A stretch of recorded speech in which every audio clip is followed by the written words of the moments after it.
Hey folks, welcome to No Sleeves Garage. Today we're going to do something a little bit different. We're not going to go driving. We are going to do some stereo work. So we're going to start out with the replacement radio here on the Stick Vic. Just wanted to take a look, kind of see what's here, and then we're going to go from there.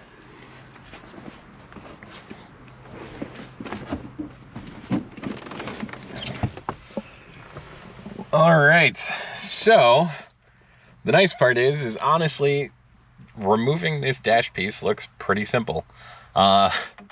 Generally you want to look for screws, things along those lines. That does look like this is all for the trim. I think honestly we're just going to be able to give it a little pull.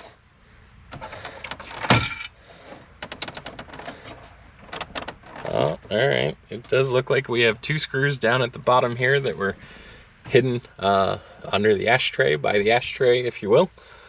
So we're gonna pull those out, and then this top piece feels pretty darn loose. So I'm gonna pull that factory radio out really quick. A lot of times Fords use a specialized key. This does not have the keyhole, so I do believe that we are truly just gonna be held in with screws.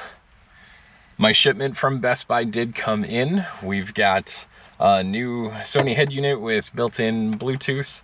We've also got some new Kicker 4-inch dash speakers and some 6x8s for the rear deck. We'll see how much of that gets done today. But I figure we'll start with the radio. Also, I cannot seem to find my butt splices anywhere. So because of which, we're gonna do this kind of the old-fashioned way, but honestly a way that holds up a little bit better. I am going to solder our connections and then cover those in electrical tape. Also, while I'm in here, I'm going to run the lead for the voltmeter with the gauge pack here, since it's already got it built in. Might as well, even though it actually is built into the radio also. So hang tight. Alrighty.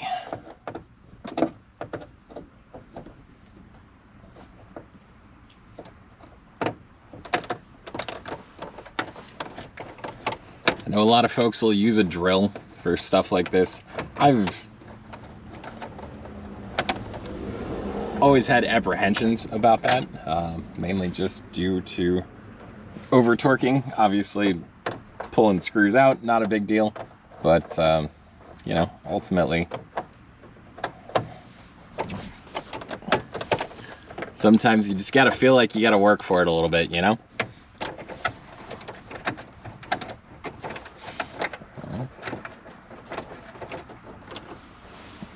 Our two screws are out, and ta-da!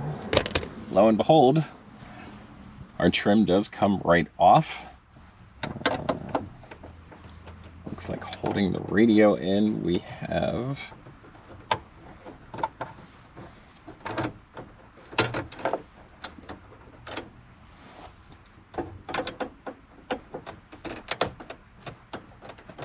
four screws. We've got this big outer bracket that looks like it's gonna need to come off before we can take the radio just out.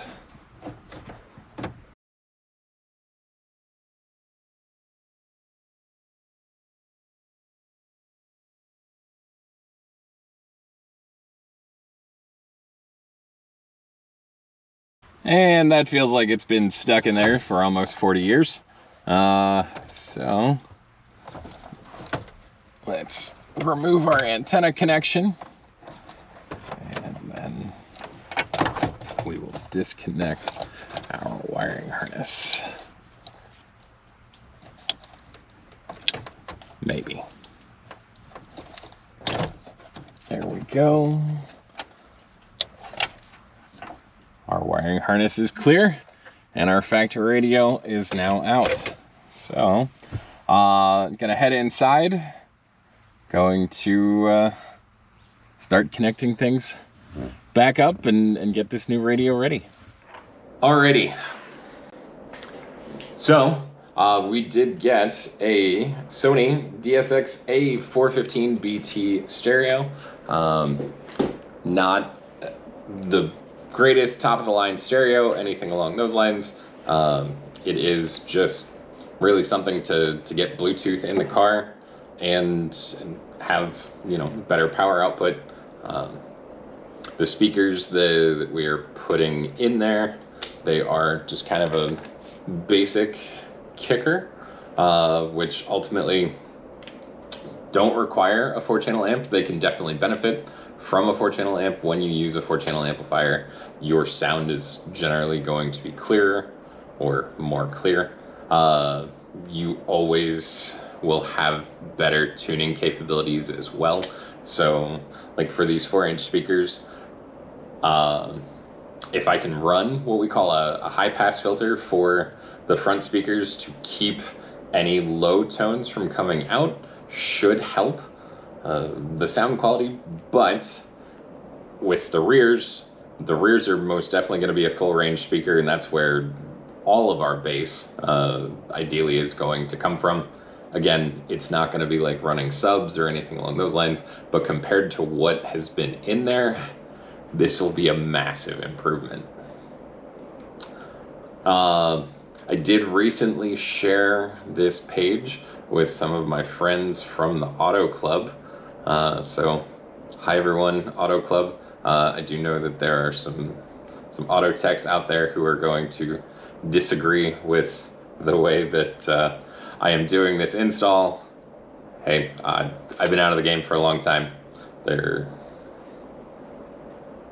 are definitely more ways to do this than the way that I do. I do use what we call auto strippers. I just like them a little bit better because, well, they make it easier to strip the wire without potentially pulling anything extra. If you're not comfortable doing something like this, please, please, please consult a professional. I know many Best Buy stores have install bays. There are independent car audio shops out there. There are so many places that you can go to keep you from damaging your vehicle or the electronics in your vehicle. So please just bear that in mind. Otherwise, I'm probably gonna like speed through this or fast forward, whatever it is, because it's gonna be really boring to watch me just color match all of these lines. So have fun, and I'm probably just gonna sit here and talk to myself for a little bit. Going through, our stereo does not have a dimmer input or output. The cool thing with this stereo is it actually is programmable by time, which is kind of cool. So I'm going to set the timer with it. I've done it in my Saab where it dims at 9 p.m. where it dims at 9 p.m. And all in all, haven't had any issues. Haven't felt like it's the Aurora Borealis coming out of the dash or anything along those lines. Otherwise, I am going to connect the remote line, which is our blue line, just because I don't know whether or not that is a power amplified antenna, or I honestly don't even remember if it's a power antenna. I probably can just go out and double check, because ultimately I am going to have to go out and grab my extra wire that I am going to be running from the radio to the voltmeter also, because while we're in here, now's the time to do it. We are going to connect that to the switched power line and the ground. Alrighty, just got back from the garage. I'm going to plug my soldering iron back in because we're going to get started here in a moment. I do have just what they call boat wire, which literally is just small electrical wire for boating. I had actually bought this for a different project I was working on, where I was putting LED lights in a Power Wheels Jeep. I ended up changing tactics a little bit and put Govee kind of car interior LEDs for the boys, which turned out pretty good. Also swapped out the motor with a slightly higher torque motor. The downside is somehow, somewhere, we managed to burn one of the motors up, so I've actually got to take the Power Wheels back apart and swap one of those motors out. I'm thinking I may just put the stock one back in, replace the motors from that originally, because, well, we thought that they were bad, but it turned out that it was just a bad battery, even though the battery was testing okay. So not related to this in any way, shape, or form, but sometimes I just like to share things. So that being said, now that we have all of our wires stripped, we're just going to get started.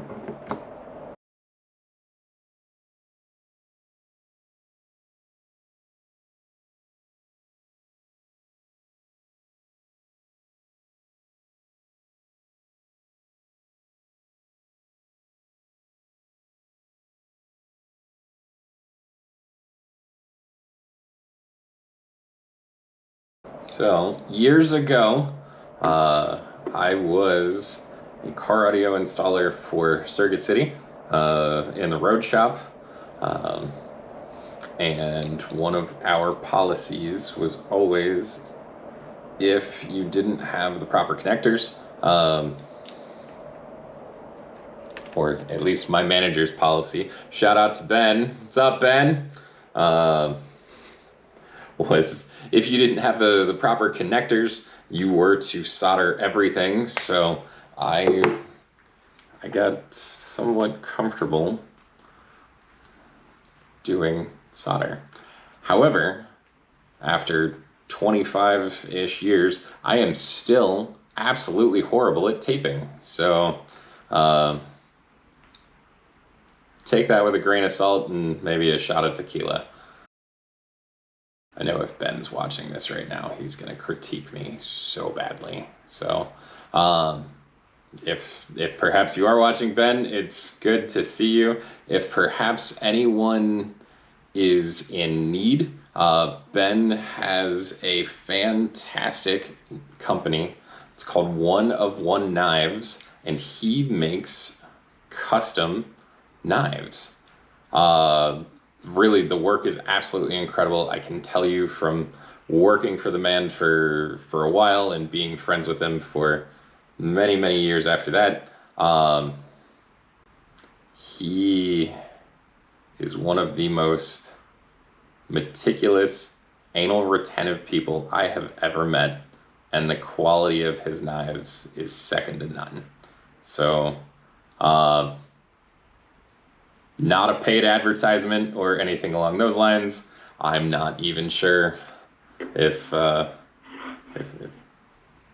Ben is gonna see this video, but if you are curious, One of One Knives, ideally, hopefully by the time I make this video, I will have found a link to it, and I'm gonna add that to the titles down here below.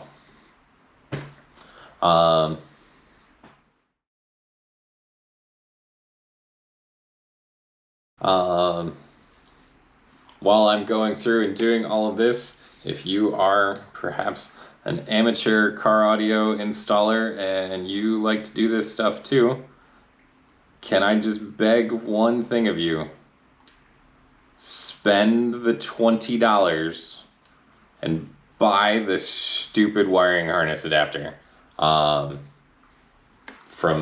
all of us in the land of car audio install, having to try and dig through the crap that happens when, you know, your buddy who's done this 100 times has cut off your factory wiring harness and then it's trying to decipher the colors, and they're generally covered in and you know, tobacco or dust or tar or all of the above.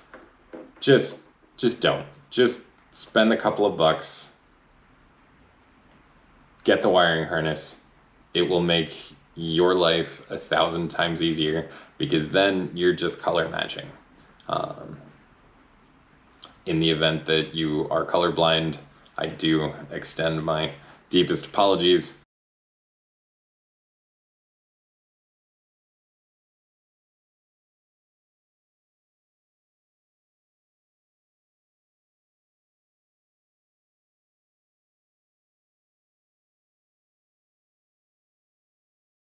All right, well, while I was working on that, the battery died, so yay for preparedness.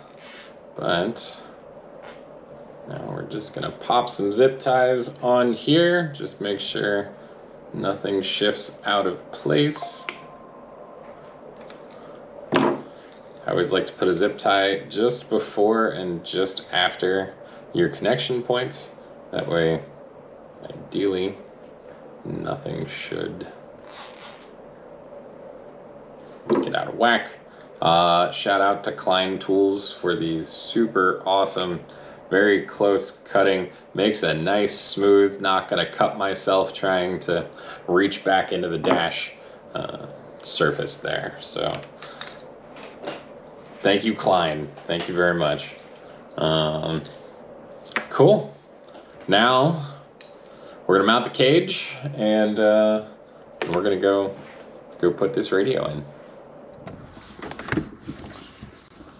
Alrighty, we are back inside the Stick Vic, and I am just lining up what parts of this dash kit we're gonna need, which really just looks like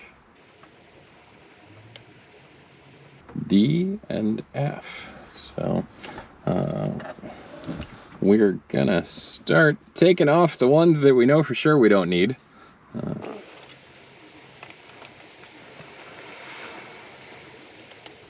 Because otherwise it's not gonna fit.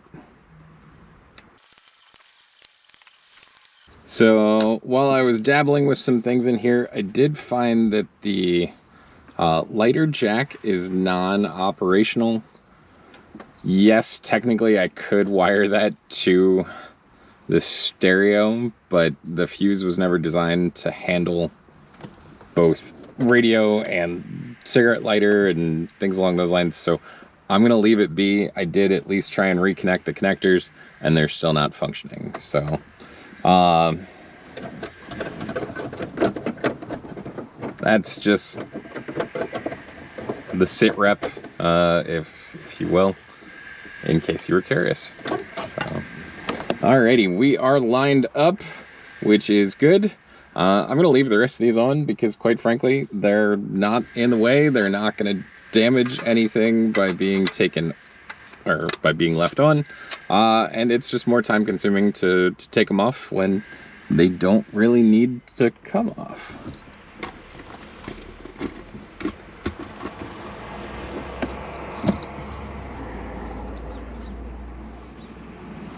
Step 1, always remember where you left your tools. I am pretty sure I brought my screwdriver inside, so I'll be right back. Alrighty, do have my screwdriver. We're gonna fold our locking tabs down in here, just that way, keep the radio from going anywhere. Cool. It's gonna look real nice when this is done, so I'm pretty excited about this, not gonna lie. While I was wiring, I realized that I had forgotten to wire up our power and ground wires to run to the voltmeter. So after the battery died on the camera, I realized that I had forgotten that, so managed to get that extension done. I'm just gonna drop that down in the dash here. And the nice part about these old cars is there's a lot of space and not a lot of stuff in the way. So that realistically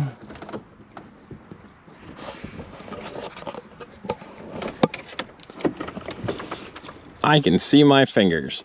Kind of.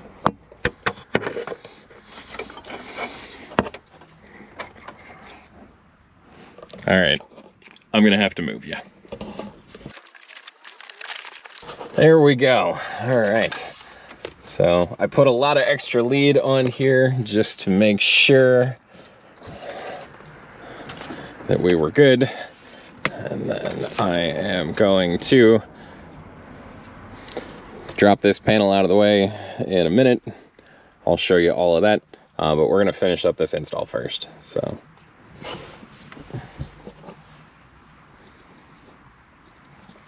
Trying to figure out where to put you. How about here? Let's go with here. Hopefully that's a decent angle. Great part about these, it is very self-explanatory. The black one goes to the black. All right, self-explanatory, but not as easy as it looks. There we go. Sometimes you just gotta give it a little bit more. And then gray goes to the gray. Gray obviously went in a lot easier so that we do have AM, FM radio. Make sure that we've got our antenna line out. But otherwise, I'm gonna try and tuck the rest of this back. Not that it matters, this is a really shallow radio and a really deep cavity. I mean, we could put an in-dash DVD screen in here without concern, other than the fact that it would need to stick out further so that it can clear the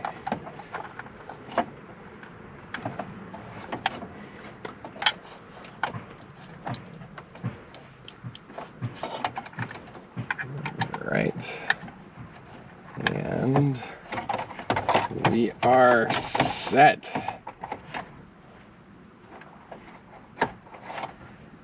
Now, until I can put screws in, that's just gonna sit a little wonky. But hey, that's okay. First of all, I tried to lower the ashtray, so I'm gonna put that back in first, just make sure that we are in good shape there.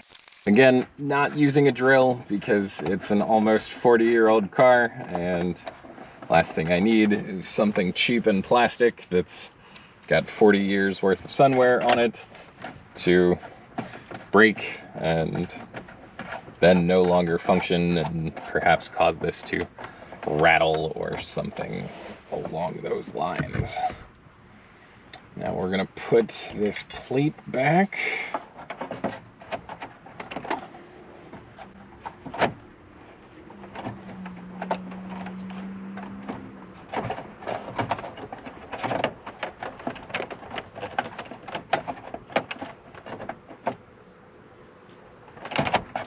Alrighty. And I did find a little harm in leaving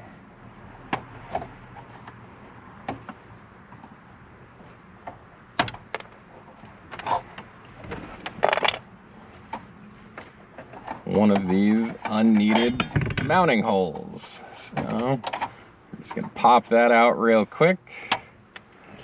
Boom.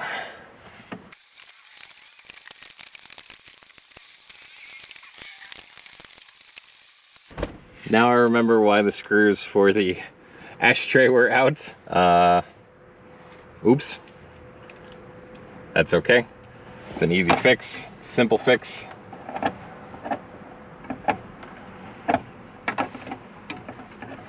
And I'm sure there is going to be at least a little critiquing of the way that I have handled this because, well, quite frankly, I am massively out of practice, and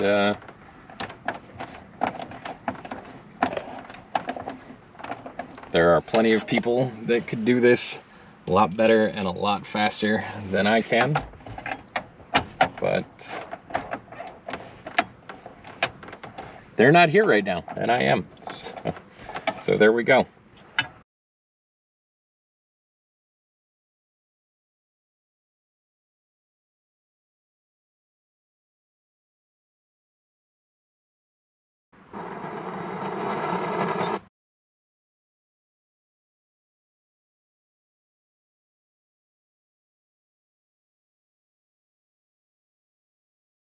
All right, gonna test this, and I'll be back.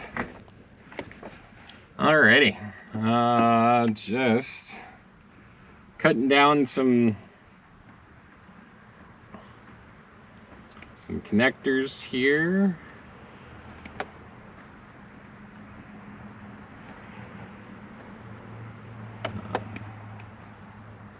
The ones that I have are heat shrink. I really don't need to heat shrink them or anything along those lines, so I'm just trying to make this as easy as I can because our connections are not overly large.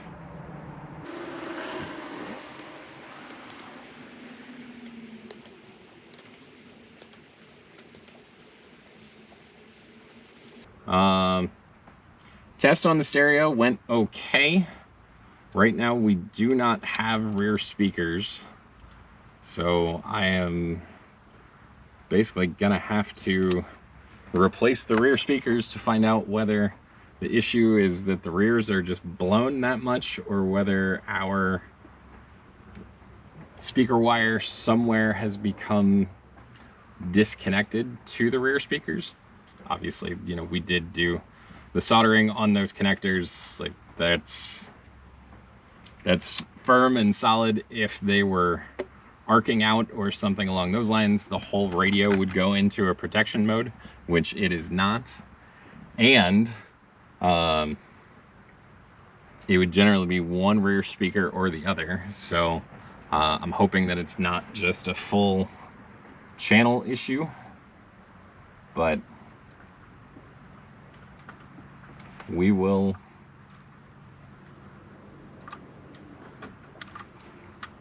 test things out and find out and go from there. But our wires are connected. Let's see if we have a voltage readout. Yes, we do. All right. Well, now I'm gonna put this lower dash back together. And really, that's gonna be all of our time for today. Thank you so very much for watching. Please like, subscribe, do all of that fun stuff, and I'll check in with you later. Thanks for your time.